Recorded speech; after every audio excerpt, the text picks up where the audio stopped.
Hello, I'm Bernard Norcott-Mahany. I work at the Blueford branch of the Kansas City Public Library. For April, National Poetry Month of 2022, I am reading some of the odes of Horace. Odes is just another word for songs. It's a Greek word. Horace is imitating Greek metrics and Greek sort of style in his odes, and he does it, quite well. The poem we're going to look at today is from Book 2 of the Odes. This is Poem 6 of Book 2, to Septimius. Septimius was a friend of Horace. It sounds like he was an old friend, a friend that he may have known from childhood.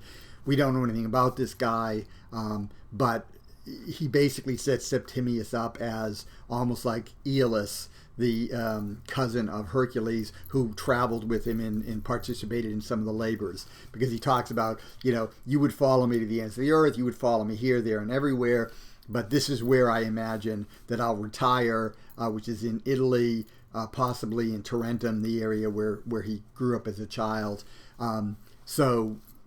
Again, this is a typical thing with Horace.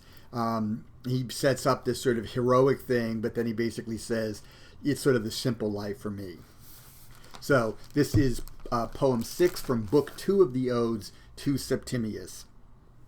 Septimius, I know that you are ready to go along with me to the ends of the earth, on whatever journey and to whatever place, whether it be Cadiz or the gates of Hercules or that wild mountainous land whose people have not yet learned to bear our Roman rule.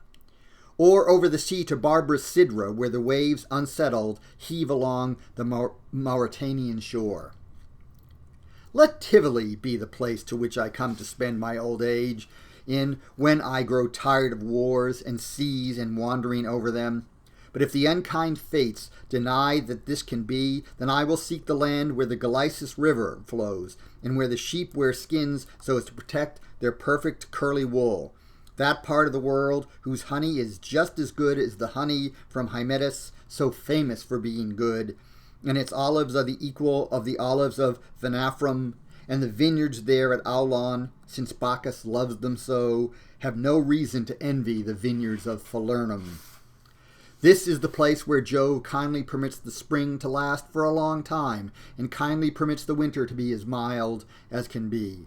Septimius, Tarentum and the blessed hills around it, the countryside of my childhood, summon you and me. There some day you will mourn at the grave of him who was a poet and your friend. So, again, when he retires and gives up, and he talks about wars and traveling, Horace did do some traveling, but he was not really a traveler, and he was not a warrior at all. He never fought as a soldier in the Roman army. But when his life and sort of the hurly-burly of everyday life, when he retires, he's going to probably retire to his childhood home of Tarentum. So that was poem 6 from Book 2 of the Odes, to Septimius.